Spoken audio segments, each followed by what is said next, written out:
Good afternoon, I'm Malcolm Jordan and this is your midday news fix for Tuesday the 18th of March.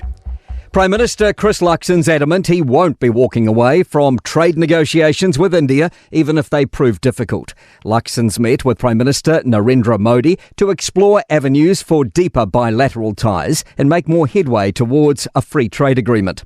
Trade negotiations will commence next month. Luxon says there's sensitivity from the Indian side about dairy, as it makes up about 15% of its GDP. We want to make sure that we do everything we can to advance dairy with India. We're not going to give up and have a mentality to say we can't even try. And so that's been part of the conversation leading into the kick-off of these. The Foreign Affairs Minister is sure New Zealand's concerns about Pacific aid have been heard in Washington, D.C. Winston Peters has met the Foreign Assistance Office Director, Peter Morocco, this morning. Peters says they discussed the Trump administration's views and our respective countries' roles in the region. Final US aid decisions won't be made until next month, but Peters says he's communicated the importance of supporting the Pacific. We got their assurances that they were keen to hear our views and to hear us out. I'm that's more confident now than I was before I arrived, yes. A teen accused of attacking a woman at a Christchurch park last month, giving her a significant head injury, now faces serious sex charges. A 16-year-old was charged with wounding with intent, assault of a second victim and an earlier theft. Police have now revealed he's facing charges of violent sexual offending. Fiscal services are being urged to reach out to younger generations struggling with money. The Financial Services Council's Resilience Index from last March has found more than half, 56% of people worry about money daily or weekly. More than 35% of Generation Z respondents reported financial issues impact their well-being daily.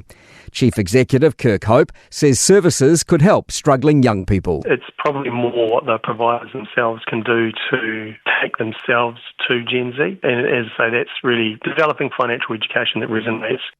Deportation could be on the cards for a 14-year-old found guilty of manslaughter after stabbing a fellow teen at a Dunedin bus hub last May. He'll be sentenced in July. Police are working to identify a person killed after being hit by a train in Invercargill yesterday evening at the Ellis Road level crossing. ACT isn't ruling out endorsing mayoral candidates on council using the example of Christ's second coming. The party's announced plans to run local government candidates on a platform of reducing wasteful spending. It won't run candidates for Māori wards. Leader David Seymour says ACT's not looking to endorse mayoral candidates, but never say never, in case Jesus came back and wanted to be mayor.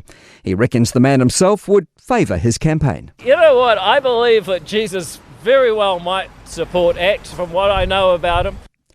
To sport. All Blacks coach Scott Robertson is considering adopting the Springboks bomb squad 7-1 forwards backs reserve bench concept this season.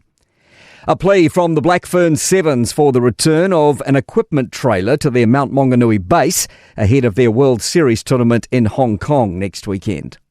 I'm Malcolm Jordan. That's your latest news fix. We'll be back with the next update at 5 p.m. from the Newstalk ZB newsroom.